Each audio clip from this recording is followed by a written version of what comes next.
Que le dio este ciclo. Yo tengo que reconocer que le comenté, ¿para qué te vas a meter en ese berenjenal? Tal como está, ya miente.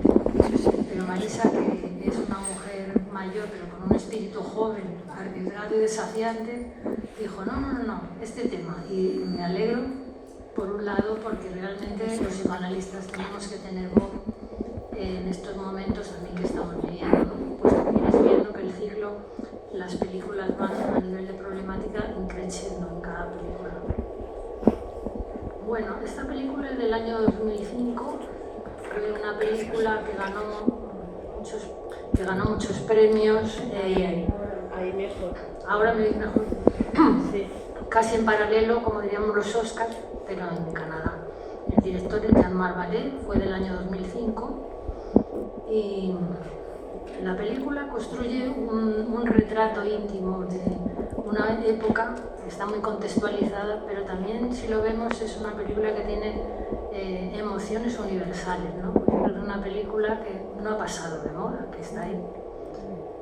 Abarca un periodo de 20 años, de los 60 a los 80, y habréis visto en la música, yo lo resalto porque no es un mero acompañamiento ni un ornamento, es una música que va en paralelo con todas las situaciones y dramatizaciones que van ocurriendo en la historia, ¿no? El título de Crazy es un juego que hace el director entre varias vertientes. Una es las iniciales de los nombres de los 5 hermanos. Christian, que es el intelectual, Raymond, que es el drogodependiente, Antoine, que es el deportista, nuestro protagonista, que es Zacarías, e Iván el pequeño. Además atiende al título de Crazy, de la canción de Patsy Cline, que además viene muy al caso porque en inglés Crazy, si no va precedido de un artículo, puede ser loco o loca, según. Y que viene a narrar la historia de un amor malogrado y no correspondido. Por supuesto que la película tiene rasgos autobiográficos, tanto del director, en la vertiente de su educación religiosa, como del co-guionista, François Boulet, que también era hijo de una familia con 4 hermanos, ¿no? Varones además. El director de la película, Jean-Marc Vallée, que era un hombre muy renombrado en Canadá, murió en el año 2021, o sea, no hace mucho. Lo encontraron en su cabaña, en una cabaña de verano a las afueras de Quebec, y siempre se mantuvo la muerte como un poco en silencio, parece que tuvo un accidente cardiovascular. La primera imagen que aparece en la película es la de Zaf en el vientre de su madre. Es una imagen que será significativa porque da cuenta del viaje que nuestro protagonista tiene que hacer para cortar ese lazo. Su difícil alumbramiento se dará entre la muerte y la vida. El niño viene a este mundo el día de Nochebuena, como el advenimiento del niño Jesús. Desde el comienzo, esta casualidad es interpretada por la madre como una señal del cielo, marcando su nacimiento como un acontecimiento especial, y de este modo sitúa a su hijo como un destino prefijado. Este detalle es fundamental para el niño. Bueno, luego hay otro detalle, que es ese mechón de pelo que tiene en la nuca, que también se le ha querido dar una connotación de un don, ¿no? Y digo que es un detalle fundamental todo esto de la fidelidad y desidentificarse de esos deseos ajenos depositados en él. La espera de este hijo salvador, mitigador de la enfermedad y consuelo del dolor ajeno, le aproximan a Jesucristo en la tradición cristiana, que es sacrificado para salvar a la familia universal. Por esta razón, Zach, aunque de forma muy ambivalente, se somete a este destino tragicómico de ser el hijo elegido impuesto por la madre, pero a la vez aborrece la Navidad, porque es convertido en un niño imaginario que sacará del anonimato a la familia. La pregunta que nos podemos hacer es ¿por qué nuestro protagonista se presta a este juego? Bueno, los hijos se prestan a ciertos juegos porque necesitan ser el objeto de amor de los padres, ¿no?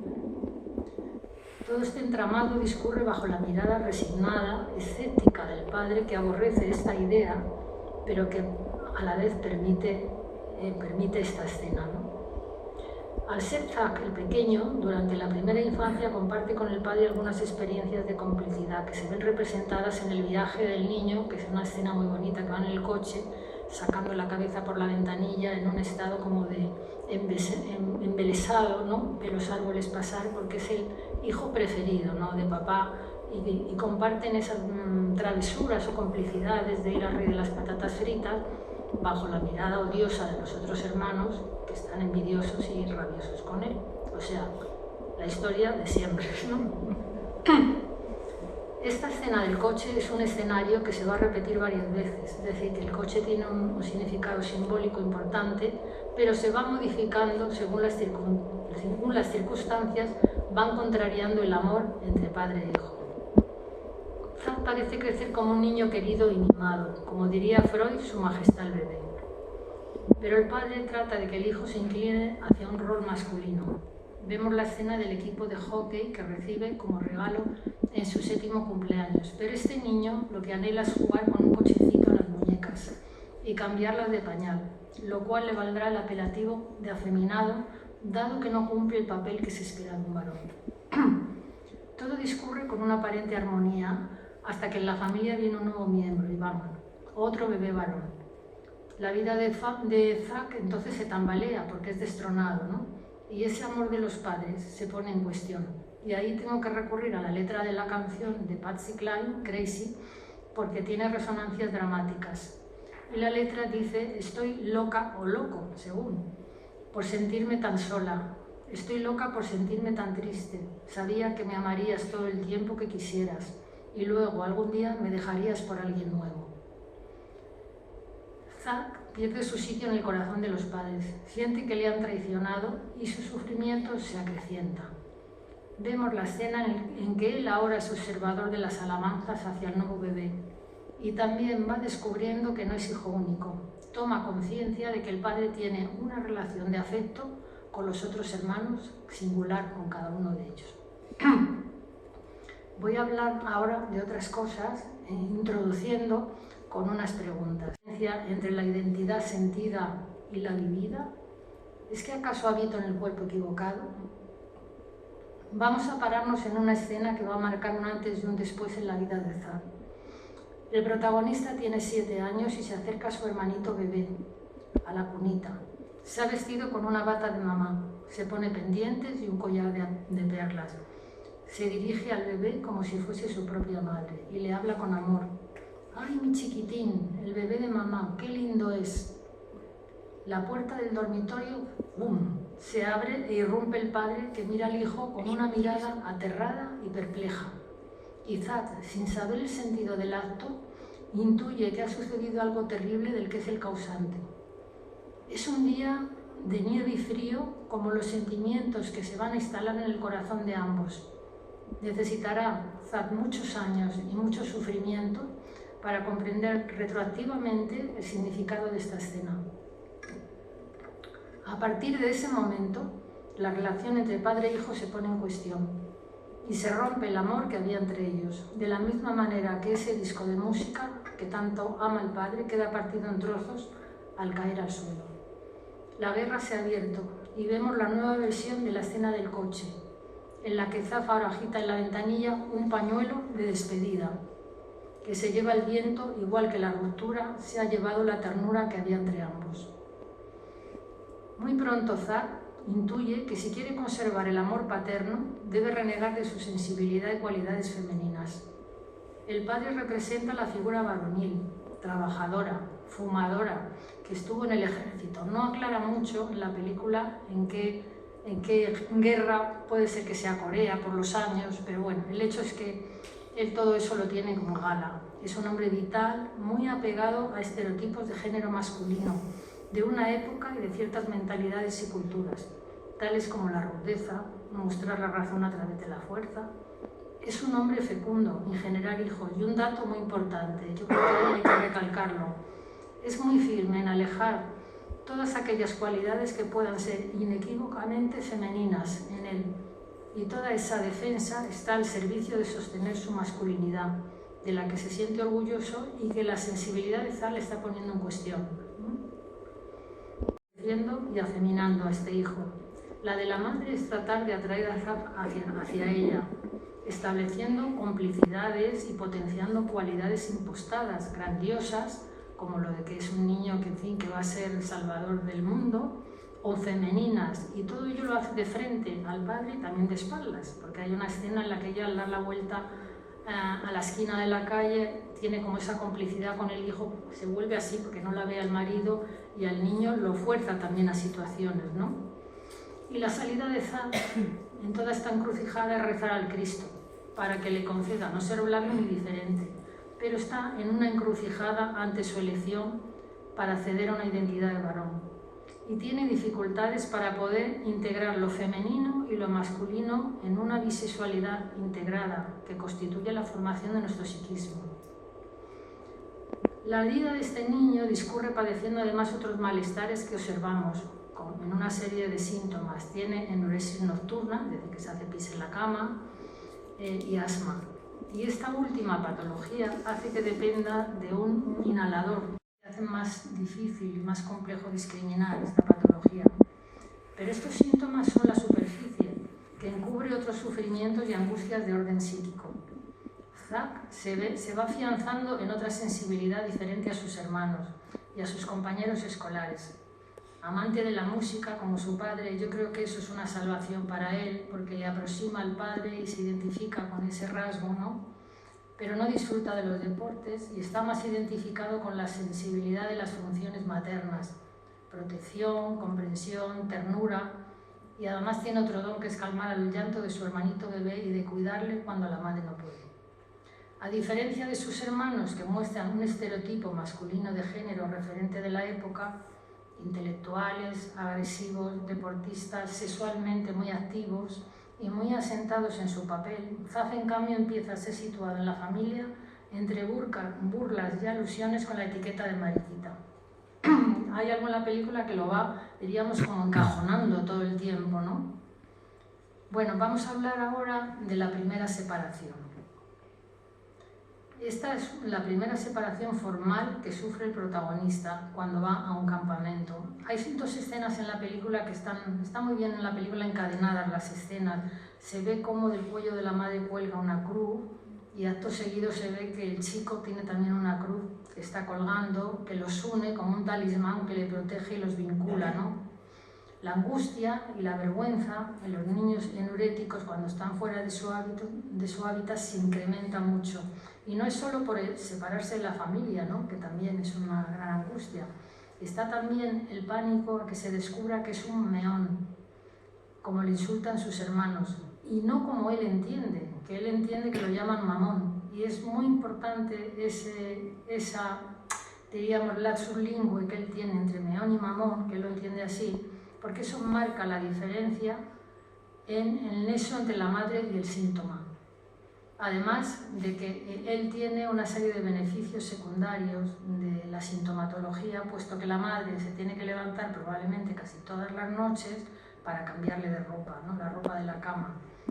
Y ese lugar con la madre que ocupa el protagonista le hace posicionarse también como rival del padre, con las posibles fantasías persecutorias y angustias que puede tener por parte del progenitor. Durante la estancia de Zad en el campamento, la madre despierta una noche angustiada en el mismo instante que Zad sufre también una crisis y justo cuando se desata una tormenta, que es una metáfora de las turbulencias emocionales que ambos están padeciendo. Ese lazo, más allá de lo racional, hace pensar en cuál es el significado para esta madre de este hijo. La pregunta podría ser, ¿es que este hijo es un embrión del narcisismo de la madre? ¿Es parte de ella misma que no se ha podido deslindar y por esta razón hay un lazo indisoluble entre ambos? ¿O viene a ocupar quizá otras pérdidas de la madre que no han podido ser resueltas? Porque ella habla de que ha tenido 3 abortos antes de tener a este hijo. O pueden ser otros duelos no resueltos. Bueno, estos son los. El hecho es que a pesar de todas las vicisitudes, Zad llega a la adolescencia. Y he puesto aquí en este apartado, Zad llega a la adolescencia acompañado del cantante David Bowie. En psicoanálisis, parafraseando a Freud, no se pretende describir qué es un hombre o una mujer, sino cuál será la trayectoria para llegar a serlo. Considero que ese viaje está representado en la mirada infantil de Zad posada en el póster del desierto y las huellas del caminante. Una imagen condensada de varios significados simbólicos. De este comentario se deriva que un sujeto no nace como tal, sino que se hace gracias a un proceso en el que están comprometidas la biología, lo cultural y los conflictos transgeneracionales. Bueno, en el curso de la película me ha gustado lo que les he dicho, que a veces una escena se encadena con otra de una manera para mí muy hermosa. Por ejemplo, la puerta. La puerta es por donde pasa Zad cuando pasa de la infancia a la adolescencia. Es la puerta de su cuarto donde está, se abre la puerta y ya le vemos adolescente, ¿no? Y vemos que en la puerta tiene al cantante David Bowie, que es un modelo bastante ambiguo, ¿no? Zad que está preocupado e interesado, como todo adolescente, por su cuerpo, por fortalecerlo, por acicalarse y por buscar su imagen en el espejo. El espejo refleja y confirma la imagen y el adolescente, en general, necesita apropiarse de su cuerpo y de su sexo. Esta es una de las razones de la exploración sobre la sexualidad y la búsqueda de las relaciones impulsivas para asentar la identidad sexual y alejarse de los fantasmas y las dudas. Vemos en Zad y los hermanos, en algunos de ellos, no en todos, las incursiones y las actuaciones con la droga, con el sexo y un deseo y curiosidad por vivir al límite. Esto en la película, hemos visto en la película cómo ha jugado la fantasía en la vida de este chico, ¿no? Parecen unas fantasías a veces un poco delirantes, pero bueno, es que la película utiliza medio sueños, medio fantasías diurnas, ¿no? Ha sido una manera también por parte de él de salir del malestar, y él mismo se observa elevándose hacia la cúpula de la iglesia, ¿no? Se ve cómo se eleva, pero claro, esto está muy relacionado con una fantasía grandiosa en el que la madre, digamos, ha ido abonando también un terreno para convertirle o para intentar que este chico pueda cumplir un deseo como un yo grandioso, ¿no? En paralelo a estos sueños diurnos ya despiertos, se imagina también siendo aclamado por un sinfín de admiradoras a la salida de la iglesia. Hay otra escena que hay que destacar y que es muy importante. Se refiere a la elección de objeto amoroso. Tiene que ver con la fiesta y el baile del mambo. Zad en realidad no está interesado en ese momento en su atractiva prima, sino que su mirada se posa en el acompañante. Deslumbrado, el protagonista parece buscar un modelo con el que identificarse. Será con este chico con quien juego en el coche a tirarse el humo del cigarrillo o en el arboz echarse un tiro de hachís, y que es un ritual y un acto simbólico que tiene ciertas connotaciones, por supuesto, sexuales, y al cual va a quedar fijado. A partir de esta vivencia, cada vez que recuerda la proximidad física con el chico, tiene una crisis asmática. Así que vemos al protagonista también haciendo como dramatizaciones y teatralizaciones que también coincide con muchos adolescentes, por ejemplo, de la canción de David Bowie, que es Odisea en el espacio, y canta al unísono con el cantante. Y yo creo que la letra, ya he dicho antes que la música no es un mero ornamento, que abre paso siempre a una dramatización. La letra describe al capitán Tom, que ha perdido el contacto con la nave espacial en la que está, y sale de la nave y dice la letra: ahora estoy cruzando la puerta y estoy flotando de la manera más peculiar. Las estrellas se ven diferentes hoy. Estoy flotando alrededor de mi nave. El planeta Tierra es azul y no hay nada que pueda hacer para cambiar mi destino. Bueno, podemos hacer múltiples lecturas de esta letra y de esta, diríamos, dramatización de salir de la nave. No sé, luego si quieren lo hablamos, pero podemos pensar que salir de la nave y flotar en el espacio es quizá por poder desprenderse de ese claustro materno, o puede ser casi salir del armario, o puede ser cortar el cordón umbilical, en fin, diríamos. La escena describe a Zad casi levitando en su universo mental. Entra un hermano enojado y quita el tocadiscos, gesto que rompe la magia del instante y hace regresar a Zad y enfrentarse con la realidad. Y en la calle lo están como aplaudiendo, ¿no?, los compañeros del instituto. Zad está dividido y embelesado por el recuerdo del novio de la prima, y suena la canción de Crazy mientras el protagonista va emporrado. La ha ido a buscar, como recuerdan, pero no la ha encontrado. La prima ya tiene otro novio, y va en la moto y va absolutamente emporrado. y tiene un accidente tremendo y el deseo de morir se consolida en el accidente, vuelve a estar clínicamente muerto. Y a pesar de las dudas, este adolescente ha emprendido una relación amorosa con Michelle, que es una amiga de la infancia, pero diríamos que la atracción hacia los objetos de deseo masculino le tienen torturado. Y recuerden esa secuencia, que es una secuencia terrible, en la que él, el protagonista, se enfrenta en una violenta pelea con ese chico raro de su instituto, al que consideran quizá homosexual y proscrito, que está siempre rondando como un moscón, ¿no? Pero claro, este acto, que es una escena a cámara lenta pero brutal, ¿no? Resuelve los interrogantes de Zad.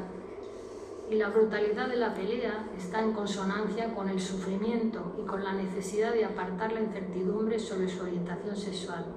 Pero claro, esta no se encuentra fuera de él, sino que está dentro del mismo, ¿no? Por lo tanto, las persecuciones ya vienen también del interior de él.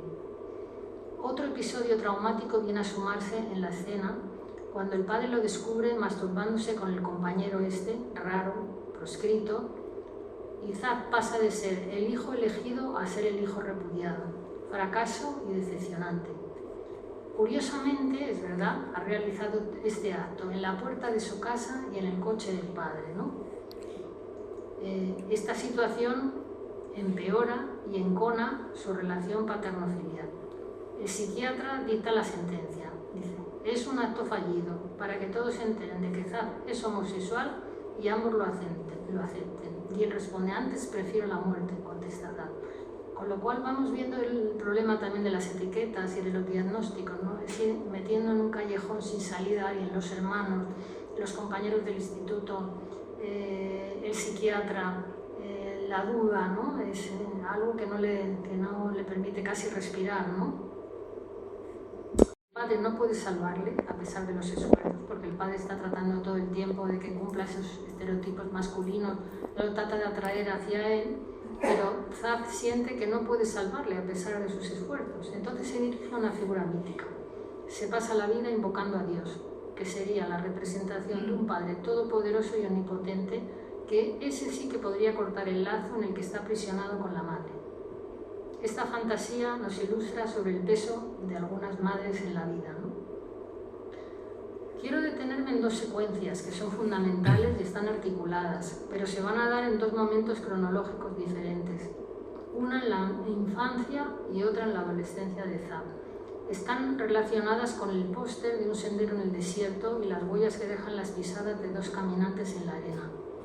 Es una representación del camino de la vida hacia su identidad masculina. Este póster tendrá una importancia vital en la mente de Zad, pues más adelante emprenderá un viaje iniciático en soledad para comprender quién es y liberarse de las expectativas y cualidades impostadas por sus progenitores.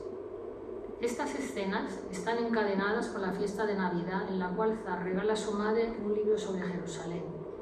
En el imaginario de la madre, Israel es la tierra prometida, la tierra del Salvador, y Jerusalén es la ciudad sagrada donde Jesús muere camino del Calvario. El protagonista parece haber encauzado su vida en contacto con su pasión musical, identificación muy importante, como ya he mencionado, con el padre. También parece haberse estabilizado sentimentalmente con Michelle, una relación amorosa y muy apasionada. El padre está orgulloso de su hijo porque en parte se cumplen sus expectativas. Observamos un padre un poco adolescente, ¿no? Nostálgico, que añora la juventud y el tiempo perdido cantando a Charles Aznavour cuando su hijo cumple 20 años. Y siempre sus canciones son canciones de añoranza de países desconocidos, de puertos, de cielos azules, de otros lugares exóticos, y la sensación de que ha perdido como algo de la vida. Lo mismo cuando canta también Gerard Cole, es ayer todavía, ¿no? Habla de los 20 años, del tiempo que ya no vuelve, de la añoranza. Bueno, es alguien que siempre tiene que ser protagonista en todas las fiestas, así que podemos pensar que es un hombre que tiene una parte todavía muy infantil. Pero toda la armonía que está en la familia en ese momento viene a destrozarse. Es la secuencia de la boda del hermano y el hachís compartido en el coche echándose un tiro con el chico que tanto le atrajo en su primera adolescencia. Una interpretación tendenciosa de un observador sobre la escena del coche acaba en un verdadero drama en la fiesta. y Zaf vuelve a sentir el peso de la derrota. El padre lo expulsa como si fuese un hijo maldito. Le dice, vete, vete. Esta secuencia está encadenada con el viaje real del protagonista a Jerusalén para comprobar quién es.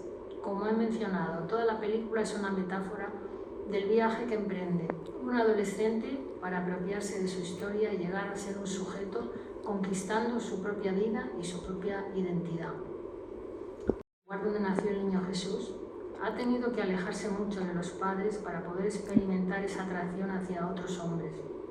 Esa relación que le lleva atormentando parte de su vida y en la que está involucrado el lazo indisoluble con la madre.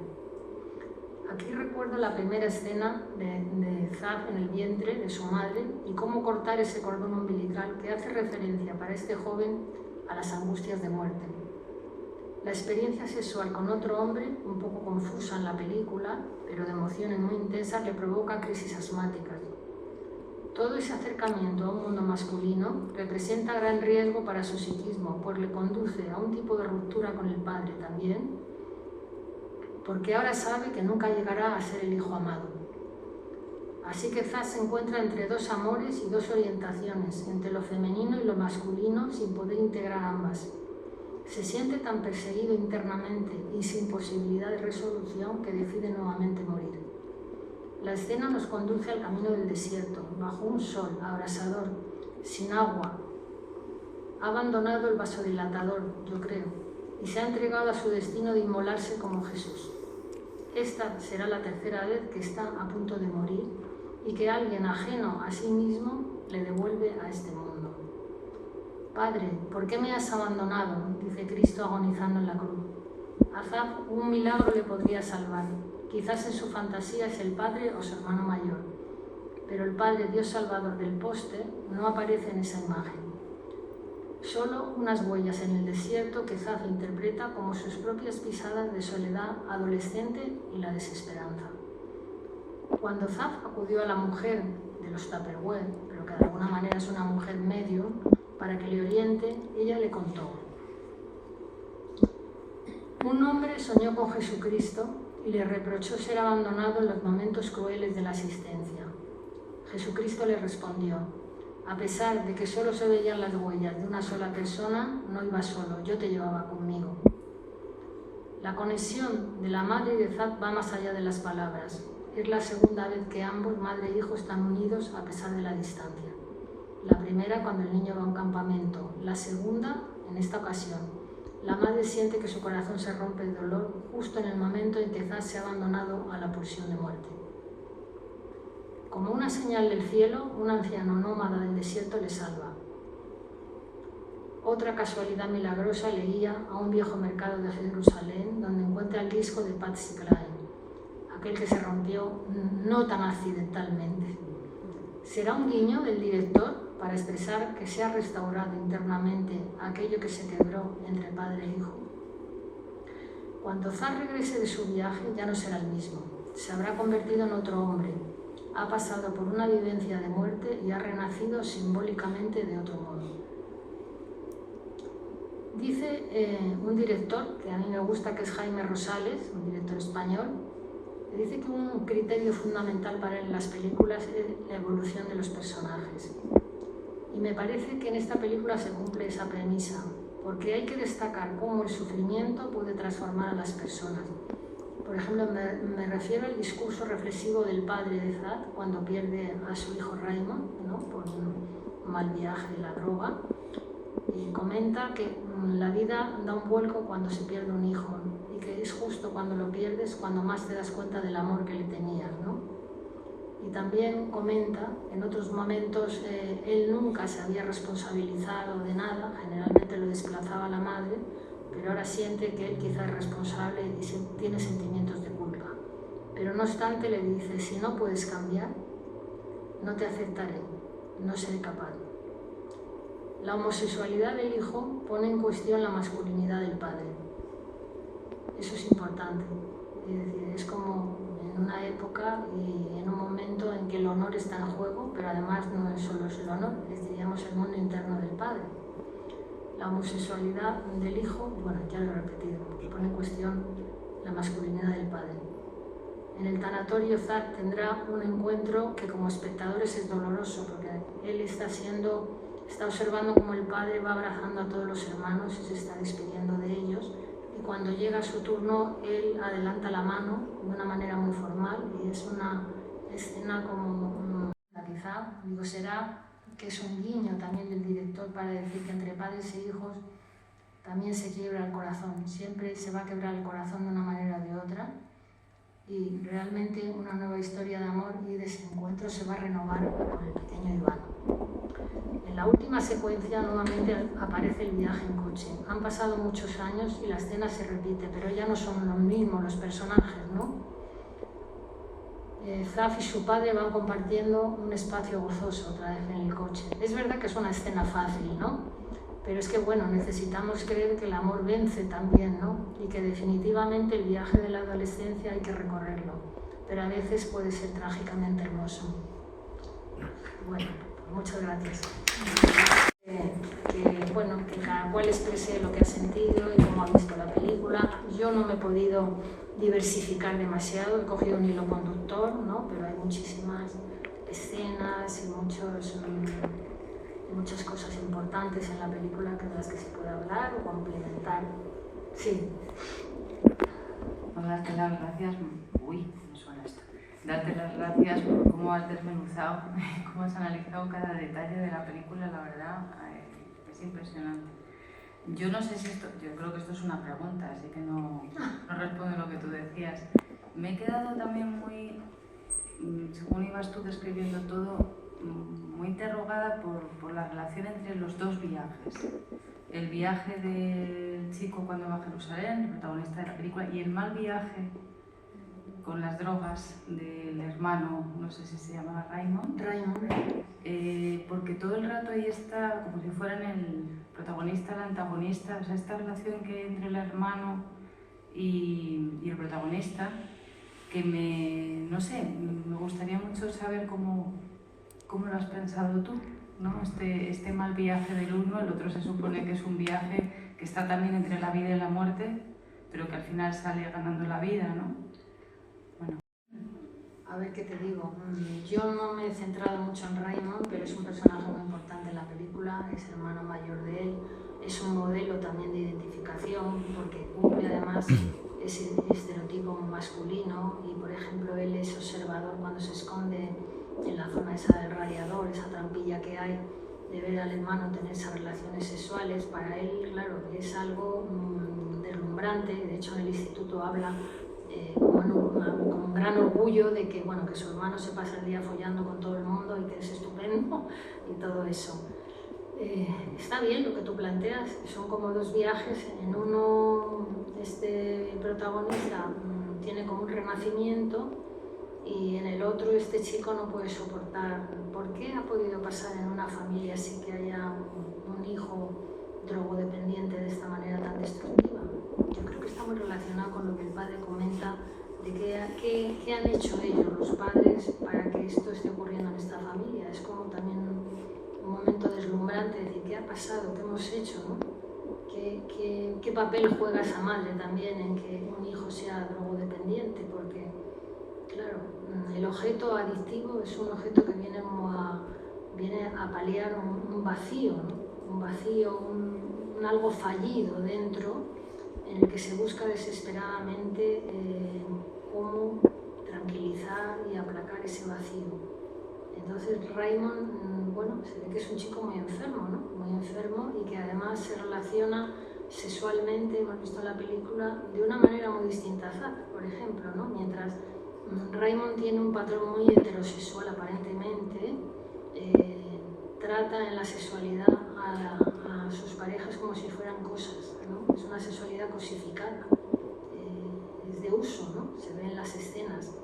En cambio, Zaf tiene relación con Michelle como que está integrada la ternura y la pasión, lo cual es curioso. Y bueno, no sé qué más decirte, de verdad. Pero me parece, sí, que es un viaje de ida y vuelta entre los dos hermanos. Y de hecho, cuando Zaf está a punto de morir en el desierto, su fantasía es que el hermano viene como a salvarle, parece como una vida por otra, ¿no? es curioso. Bueno, como siempre Malena, una brillantísima y sugerente exposición de la película que acabamos de ver y que nos sugiere también más cosas al escucharte. A mí me pareció entender en la película que cuando el disco se rompe y el niño tiene 7 años y dice fue sin querer, pero luego en un momento dado se deja ver que no fue sin querer, ¿no? Que fue con toda la intencionalidad, ¿no? El romper el disco. Me pareció entenderlo así, no sé si... Sí. Claro. Por eso me ha parecido bonito que luego finalmente el disco sí se rompe sin querer, porque se le escurre de la funda al hermano pequeño como algo que posibilitaba la recuperación de la relación del chico con su padre, porque inmediatamente después de que el disco se cae, se escurre, se rompe, es cuando tienen ese emocionante abrazo y esa despedida, como que cuando el disco efectivamente no se ha roto con toda la intencionalidad de dañar, de agredir, de tal, es posible que puedan ellos reconciliarse. Bueno, es una sugerencia que me ha surgido a mí, ¿no? No sé qué te parecerá. Señalar también, que ya lo has señalado tú, y como en la película en distintos momentos aparece ese cuestionamiento que se hace de la virilidad del padre con respecto al tema de la homosexualidad del chico, ¿no? Porque ya cuando nace el 5.º hijo, lo primero que dice el padre es ¿y qué le voy a hacer si tengo exceso de hormonas masculinas? Y luego también en la boda, que me parece que también que se organiza luego esa gran bronca y esa pelea, no es casual que sea una boda, que digamos es como la ceremonia de la normatividad. Ahí se casan un hombre y una mujer, que es un poco como, entre comillas, lo que debe ser, ¿no?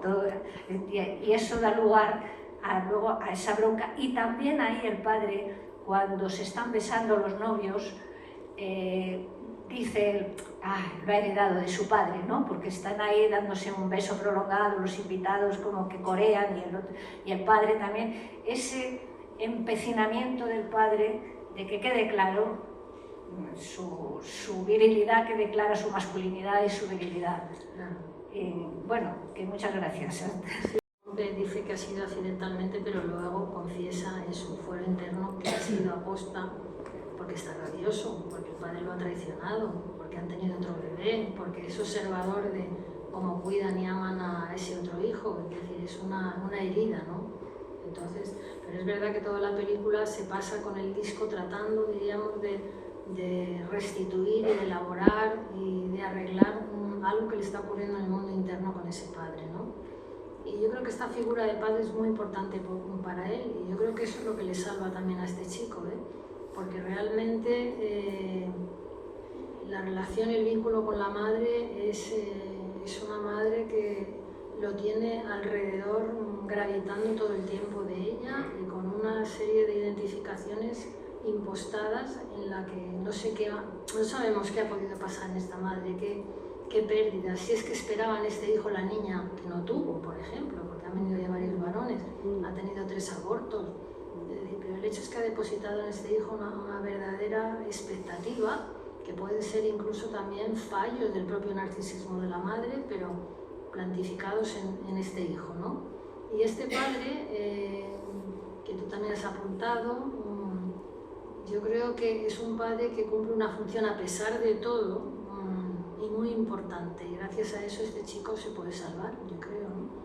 Y no solo es a través de la música, sino que el padre también, de alguna manera, los padres es una figura importante porque imponen las reglas y los límites en esa fusión que las madres establecen con sus bebés, y que llegado a un punto, ese límite es la incorporación de una ley, de eso que llamamos el super-yo, ¿no?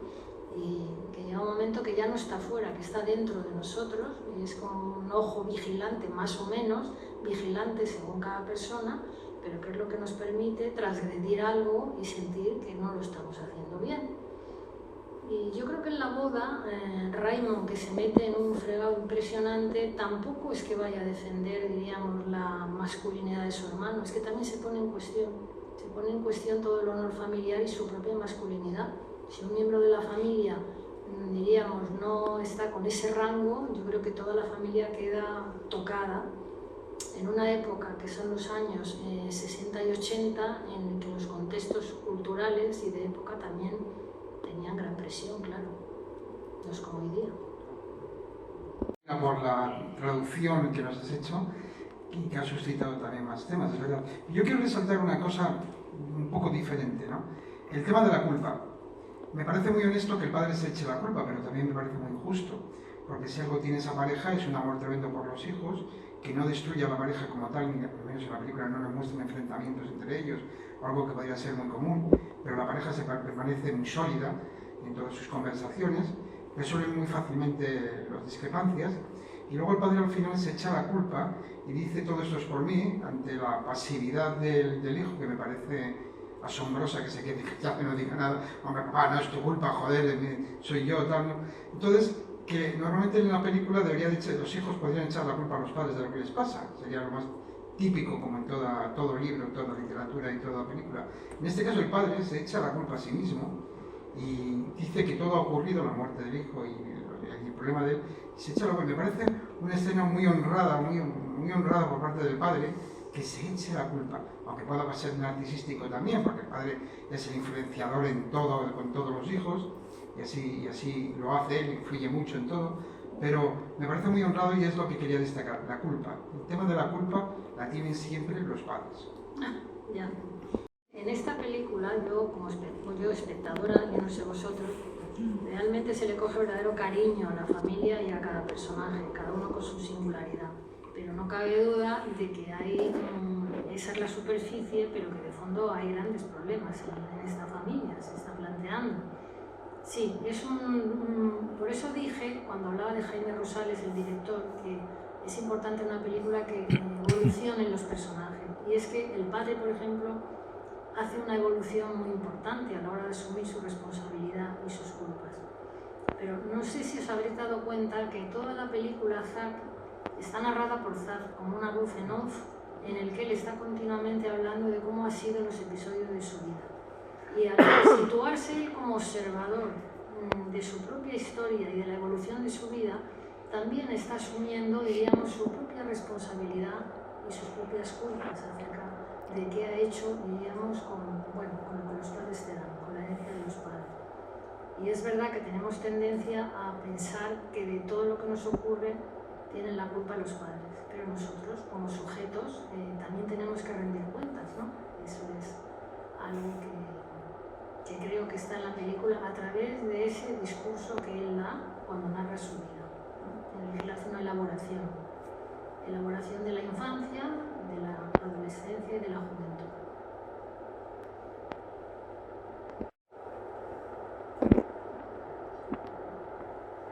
Gracias, Malena, por toda la exposición. Hablando de la evolución de los personajes, que me parece muy interesante, hay un detalle cuando se lía en la boda, en que me parece que Raymond la lía cuando escucha que llaman maricón a Zack. Y eso ocurre cuando, después de haber tenido la gran sorpresa de que le ha dado el dinero. O sea, hay una escena en el coche en la que Raymond dice no nos hemos llevado bien, no sé qué. Eso es posterior lo del dinero.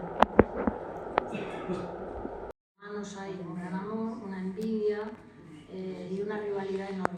Y desde luego este hermano Raymond lo ha estado chinchando toda la vida, pero él también diríamos que le ha estado poniendo la zancadilla. Y una de las razones por las que Raymond abandona la casa es porque él ha estado contando las proezas sexuales de este hermano, que es cuando la madre encuentra la droga en el cajón.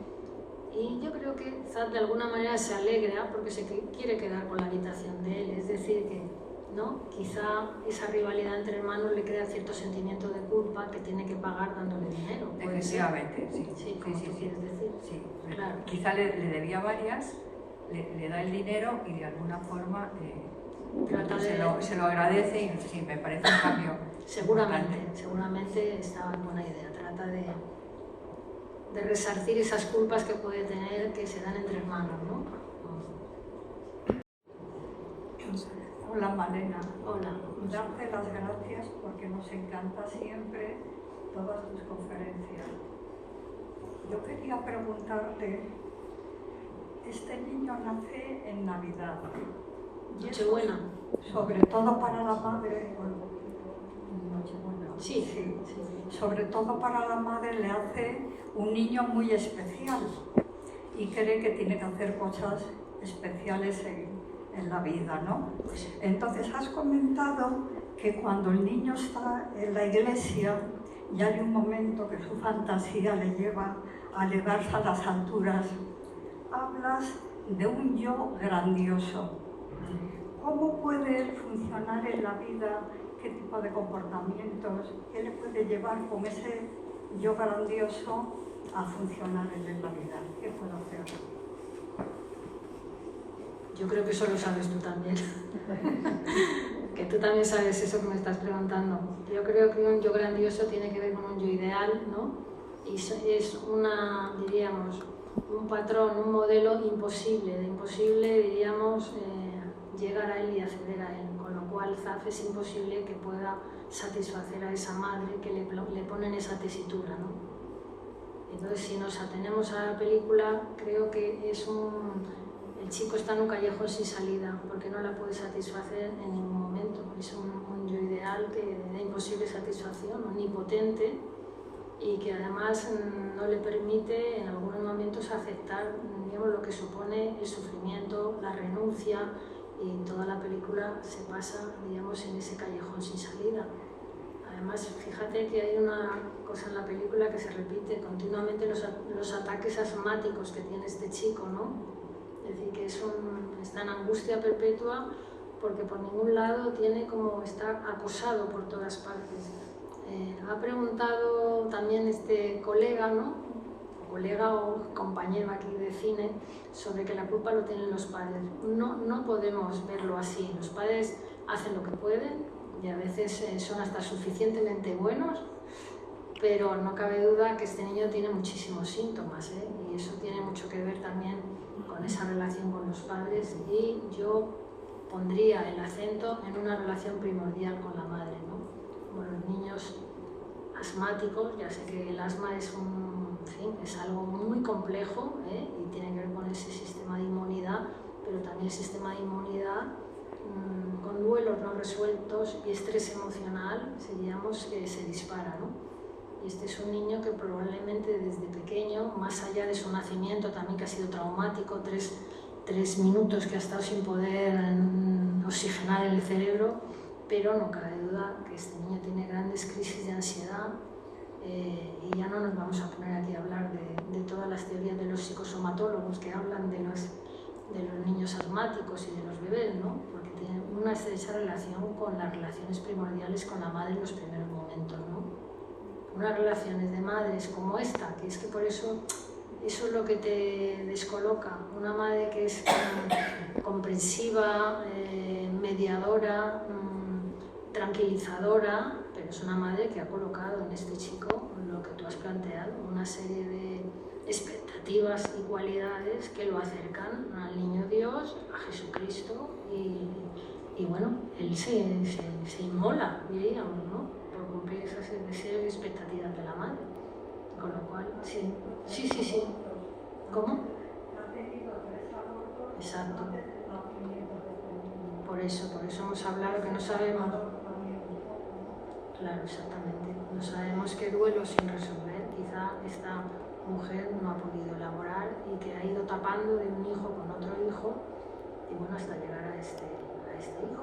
O sea que, más que culpas, yo analizaría, ¿no? Qué importantes son las relaciones primordiales en la primera infancia y cómo los hijos se construyen a través de la mirada de las madres, ¿no? Una manera metafórica de decir que ellos reciben quiénes son y más adelante se mirarán según cómo los han mirado, ¿no? Que puede ser con amor, con enamoramiento materno, con embeleso, pero también puede ser con odio, con una mirada neutra o con vacío.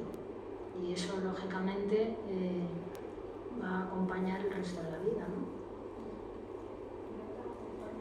Yo no había oído en la película que había estado en la guerra, ¿no? Entonces puedo comprender mejor también esos comportamientos del padre, de tanta fuerza, cómo veía lo masculino, cómo rechazaba tanto en el hijo. Me imagino que todo lo que él ha traído de la guerra, todo lo que tiene ahí dentro, pues se vuelca también ahí, ¿no? Puedo entender mejor esos comportamientos, que ese padre de alguna manera quiere a sus hijos, está muy encima de ellos para muchas cosas, pero a la vez es hostil, ¿no? Rechaza cuando no le gusta si van por un camino diferente, ¿no? Claro, bueno, eso es un tema que sale así como una pincelada, muy como un flash que no se aclara mucho, ¿no? Que está en el ejército, en fin. Pero es verdad que estamos en un contexto de los años 60 y 80 en Canadá y lógicamente como es el ciclo, sexo, identidad y género, son unos patrones culturales importantes en ese momento, ¿no? No hay que salirse de ese lugar porque puede ser mencionado como marica o maricón y ahí ya todo se desestabiliza. Y eso es muy importante en el grupo de los adolescentes, porque los adolescentes tienen como una especie de olfato especial para darse cuenta cuál es el compañero más dudoso, más vulnerable, más frágil, y entonces todos aprovechan para echar como si fuera un cubo de la basura sus propias, diríamos, incertidumbres y dudas, corriendo, ¿no? Sálvese quien pueda. Entonces a ese niño, a ese joven que sea más vulnerable, rápidamente se le pone la etiqueta y yo me salvo de lo mío, que también tengo mis dudas, porque es propio de la adolescencia tener dudas y tener incertidumbres y no saber si uno está resolviendo su propia identidad, ¿no? Entonces, bueno, no hay nada construido sobre la identidad se va construyendo poco a poco. Por eso hoy día, con el discurso de que se nace con una identidad, no, se nace con una identidad sexual binaria, es cierto, hombre, mujer, masculino, femenino, pero la identidad de género se construye porque es una asignación cultural, ¿no? Entonces, bueno, estamos en una época en la que son 20 años de la vida en el que todo eso, bueno, pues se potenciaba mucho, lo mismo que la mujer de la película, digamos que su destino es, bueno, tener hijos, bueno, estar en la casa, criarlos, que ya es importante, pero bueno, es una mujer que está abocada a tener muchos hijos, es una época en la que se tenían hijos. Buenas tardes. Al hilo de esto comentaría que la continuidad de esto de la madre que hasta les lleva la comida y que también el padre es el que prepara la comida, parece que tenga como un poco de origen italiano por la salsa de los espaguetis, sí, la religión, y me ha sorprendido porque en Canadá pensé que era quizá también como en Estados Unidos, que enseguida se independizan y pierden un poco ese nexo. Pero aquí se ve claramente el nexo de los padres, cómo lo cuidan llevándole comida. Que vamos, en el caso de España está clarísimo que los hijos van a por el tupper de la madre. O sea que solo destacar eso. Seguramente. Malena, yo me pregunto en la película, me he preguntado, esta vez me lo he preguntado, si la reconciliación del padre y el hijo parece una consecuencia de que ese hijo por fin ya no es homosexual. ¿Qué habría pasado? ¿Se habrían podido reconciliar? Porque yo creo que el padre no habría aceptado a un hijo homosexual por su manera de entender la masculinidad. Yo lo he entendido así. No, yo no sé qué pasará con este chico. No queda claro. No, vale, yo creo que no. Él ha necesitado ejecutar y llevar a la actuación su relación con otro hombre en Jerusalén, esa relación que la estaba atormentando tanto, pero yo no sé cuál va a ser la deriva. O sea, el padre podría llegar a Yo pienso que el padre lo acepta a pesar, ¿no? A pesar del amor de este padre, lo acepta a pesar de todo ese dolor de que no cumple las expectativas. Ahora, si él va a ser un chico que va a seguir un camino o una orientación hacia el mundo masculino o no, yo no podría saberlo, ¿no? Vale. No, Entonces, no lo yo, tendría claro. esta cuarta vez que he visto la película, Cuarta. igual contigo, he Bueno, visto, una conmigo. pues me he planteado eso, digo, pero a lo mejor sí, claro, ni siquiera lo he entendido bien ese final. Hay cosas que no... No he en la entendido que película- estuviera tan abierto. Ya, en la película hay cosas que se quedan un poco así. Y yo creo que las películas no lo tienen que explicar todo, porque si no seríamos meros robots. Las películas también tienen que dejar que el espectador saque sus consecuencias y los cineforum tienen el valor de que cada uno aquí podamos plantear cómo lo ve.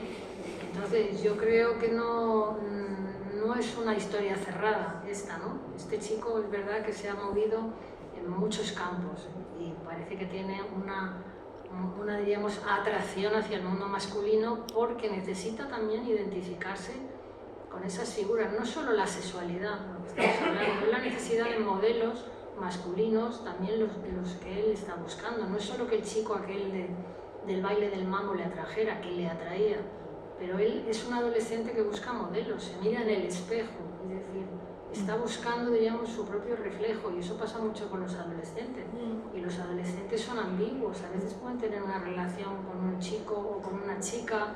Todo depende de la posición también mental en la que está un heterosexual, y así los ponemos así, su posición mental puede ser femenina, es decir, la cuestión es integrar esa bisexualidad psíquica que tenemos todos, pero que no siempre se reparte de la misma manera, ¿no? Y si diríamos que este muchacho pudiese integrar, diríamos, y armonizar esos dos aspectos de sí sin tener que repudiar ninguno de ellos, pues probablemente no sufriría ni sufriría tantísimas angustias. Luego, otro punto importante es cómo se establecen los vínculos. Se pueden establecer vínculos, como se habla de Raymond, que parece un chico como muy avezado en la sexualidad y muy machote, ¿no? Pero que vemos que no es capaz de establecer vínculos, o sea, utiliza a las chicas como cosas. Y en cambio vemos a Zad, que es un hombre como más sensible, que está sufriendo lo que nadie sabe porque realmente está acosado y que tiene relaciones mucho más amorosas y más integrada la ternura con la sexualidad. O sea que no nos quedemos pegados de la actuación a veces en el terreno de la sexualidad. Por eso los psicoanalistas hablamos de psicosexualidad, porque hay una fantasía detrás de la sexualidad y cada uno tiene la suya, ¿no?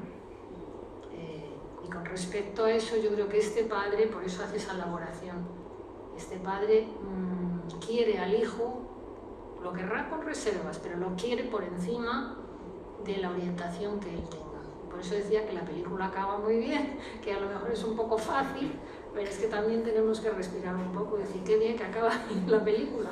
Entonces, es tanto evolución de Zack como del padre. Sí, sí, por eso he dicho que los personajes evolucionan, claro, claro. Los personajes han evolucionado emocionalmente, sí, sí, sí, claro. Y Zack también, porque es el que hace el discurso, ya lo he dicho, el discurso no, de cómo ha sido su vida y en cómo ha desembocado. Y al final dice que nunca los dos han vuelto al coche ese, que es el símbolo de ese escenario, de esa burbuja en la que los dos padres e hijos se pueden relacionar, pero que dice, nunca hemos hablado de nuestras reservas. Dice. O sea, quiere decir que hay un punto ahí de fricción, pero que por encima de eso está el amor entre padre e hijo.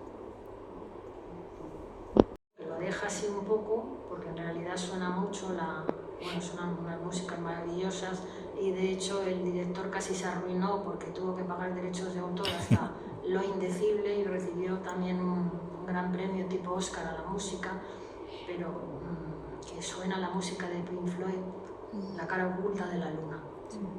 Y esa cara oculta puede ser, bueno, la otra, diríamos, dimensión mental de este chico. Quería preguntarte, Malena, por último. ¿No? ¿Qué hubiera pasado si nos ponemos a jugar un poco con la película? Si esta madre, que también era una madre muy compensatoria, porque empieza a transmitirle al niño esta idea de un yo grandioso como compensación, también pienso, ¿no? de que empiecen a machacar mucho al niño, como si que si va a ser mariquita, que si, y ella empieza como un poco a defender que todavía es un niño, que es pequeño, ¿no? También hay una parte de la madre, que yo la observaba desde ahí, ¿no? Que intenta no clasificar o no al niño, ¿no? Como que el que le guste los cochecitos de bebé no significa que tenga que ser ya un mariquita, ¿no? Me preguntaba, aunque es verdad que esta cosa de la madre, ¿no? Le mete en esa expectativa ideal donde tiene que ser ese yo grandioso salvador, ¿y si no hubiera sido así? Porque también tiene una parte compensatoria de algo donde todos los ojos iban a tratarle como el diferente en el mal sentido, los hermanos se reían de él. Uno se pregunta, ¿no? Vale, pudo abocarle a la homosexualidad, lo contrario le habría dejado como un niño arruinado, inferior, siempre como el cabeza de turco, porque él tenía, ante los demás se mostraba potente, ante los otros chavales, y era, ¿no? Como que se podía imponer cuando le daban un insulto, tal, o sea, había una parte de fuerza, de fortaleza yoica, que bueno, uno piensa, no sé, a lo mejor también la madre desde esa parte que pudo ser un exceso, pero no sabemos si también, ¿no? Pudo compensar algo que hubiera sido, no sabemos, ¿no? No sé, nada más. Es que yo creo que esta madre quería una niña, Sí. que después de 3 abortos y 3 varones quería una niña, pero es una hipótesis mía, y que de alguna manera ella, bueno, está poniendo ahí como toda su carga. Y luego no olvidemos, más allá de eso, que este niño tiene muchos síntomas muy pequeños, ya tiene una enuresis, tiene unos ataques de asma terribles, y bueno, el asma ya tan pequeñito, ¿no? Como este niño parece que era una cosa ya como muy implantada en él, ¿no? Estaba acostumbrado a ir con su inhalador. Tiene mucho que ver con la relación de una madre que ha estado omnipresente, esas madres que están omnipresentes y a veces no dejan respirar al hijo. Es que es muy angustioso, que realmente despierta angustias de muerte, porque forma parte, diríamos, de lo más profundo del ser humano, ¿no? Claro, para él, prueba que esas angustias de muerte es que en la película se acerca a la muerte, ¿no? Acerca a la muerte si él corta ese cordón con la madre. Y la última llamada que él tiene en esa habitación, parece que es Tel Aviv o algo así, que llama a la madre, se ve el cordón del teléfono, que a mí me recordó a lo del cordón umbilical de este chico, ¿no? De que al final llama a su madre, ¿no? Está como muy unido a ella, los dos se ponen en contacto emocional cuando hay momentos de crisis terribles, cerca de la muerte, ¿no? En el campamento, es decir, hay una transmisión entre ellos, así lo han planteado en la película, ¿no? Esa transmisión emocional que va más allá de las palabras, y es verdad que Freud dice que no todo se puede explicar, y a él mismo le pasa al mismo Freud, que tuvo un sueño profético cuando justo a uno de sus hijos le hieren en la guerra. Freud tuvo en el sueño que su hijo muere. Entonces, a veces hay una transmisión inconsciente entre padres e hijos importantísima, ¿no? Y en esta película lo plantea así. Entonces, pues no sé. Claro, tienen uno que hacer. Quería comentar, ¿qué piensas que puede influir el hecho de que el niño se le cae nada más nacer? O sea, está relacionado con esto que estás comentando, o sea, como que hay ahí una caída y también, bueno, se debe suponer que un peligro de muerte, ¿no? Después, porque cuando estuvo, me parece, si no lo recuerdo mal, cuando estuvo que no respiraba, ¿no? Después de esa caída. Entonces, eso también apunta a alguna hipótesis de una relación, en fin, sí, muy estrecha, pero también un poco peligrosa, ¿no? Ya. Bueno, el niño, por lo que hemos visto en la película, nace con dificultades, probablemente a la hora del alumbramiento, y están en una incubadora, lo están poniendo oxígeno, porque se ve en el reloj que está 3 minutos sin respirar. Y luego cuando entran los hermanitos, mirad qué hermanito más lindo. Entonces le dan a uno de ellos, que además está escayolado de un brazo, se lo dan, se le cae, no sé qué decirte, no es la madre la que... Hombre, yo creo que una madre no debe darle a un bebé, a un niño escayolado, y que además es tan pequeño, porque es un gran peligro, no solo por las escayolas, sino por los sentimientos ambivalentes hacia el nuevo bebé que viene, que se le puede caer fácilmente a cualquiera. Entonces, bueno, pues no sé cómo eso puede influir, no sé. Comentando de la madre, de pronto me ha hecho recordar que pensaba en la película este tema de las tostadas a la plancha, que es una cosa como muy ridícula, ¿no? Que las tostadas... y además aparecen 2 veces, ¿no? Cuando 2 ocasiones, la madre hace una tostada, luego... Claro, como una cosa un poco aplastante, ¿no? Como una, que me preguntaba, ¿no? Si, ¿por qué incluir ese elemento absurdo de hacer así las tostadas? Tiene que ver, podría tener que ver con esa madre un poco eso, aplastante, agobiante, con demasiado peso, digamos, con demasiado peso para poder relacionarse con ella. Bueno, me ha venido así en plan asociación libre. Cuando... A mí no me importaría tomar una tostada así, porque quedaban todas súper planitas, pero yo creo que es una madre abnegada, a lo mejor tiene que ver con eso, una madre que está pendiente de la casa, de tenerlo todo ordenado bien y de planchar las tostadas. No sé si es una costumbre, a lo mejor es una costumbre de ciertas familias o en Canadá, o vete tú a saber. Tú lo planteas como una madre que es tan abnegada que puede llegar a ser, digamos, como opresiva, ¿no? Una metáfora. Sí, puede ser como... Puede ser, sí. Plancha a todos. Sí, yo la veo abnegada, ¿no? La madre que está ahí siempre dispuesta y tal. Pero con el chico protagonista yo creo que es una madre que lo tiene agobiado, continuamente el teléfono llamando para que cure a este, para que le corte la hemorragia al otro, para que salve al no sé qué.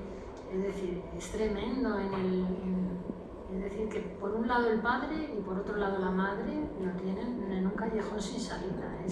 Y él no sabe por dónde salir, sale por los ataques de asma, sale por la enuresis, ¿no? Porque también tiene que ver con un gran estrés y una capacidad de no contener también, no contener, que probablemente es que la madre no le ha podido también brindar esa capacidad de gestionar y de parasitación del niño y se hace pis en la cama, como muchos niños en esa edad, pobrecito, ya está.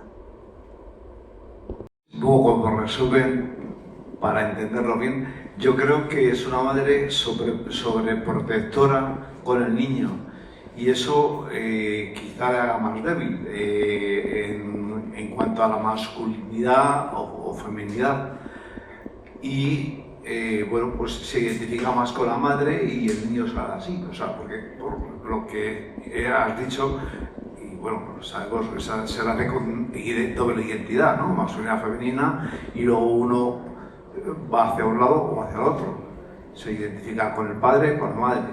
Con los dos. Con los dos. Con los dos. Pero que en este caso es la sobreprotección de la madre la que a lo mejor ha influido en el niño que sea homosexual. Pues sí. Yo creo que eso es lo que estamos dando vueltas. Influye en que el chico quizás se siente más identificado con los aspectos de la madre y se coloca más en esa posición femenina. Ahora, este chico no es un chico que yo vea como, por ejemplo, en las otras películas que van a venir con conflictos y dificultades como trans o todo eso que vamos a ver después. Es un chico que, bueno, que está bien asentado en su cuerpo, que es hermoso, que se acicala y tal, pero bueno, tiene sus ambigüedades también, teniendo en cuenta que estamos hablando de adolescencia, ¿no? Pero es, diríamos, esa identidad de género en el que es asignado una serie de roles y funciones en las que él siente que no puede dar esa talla, ¿no? Y sobre todo lo que yo insisto mucho es la importancia de que por un lado tiene las exigencias del padre, de que tiene que ser un macho estupendo, y por otro lado está la madre, y eso, diríamos, tirando cada uno con una cuerda, a él lo sitúa en una situación imposible. Y yo creo que de ahí sale con unas angustias, está todo el día con el inhalador.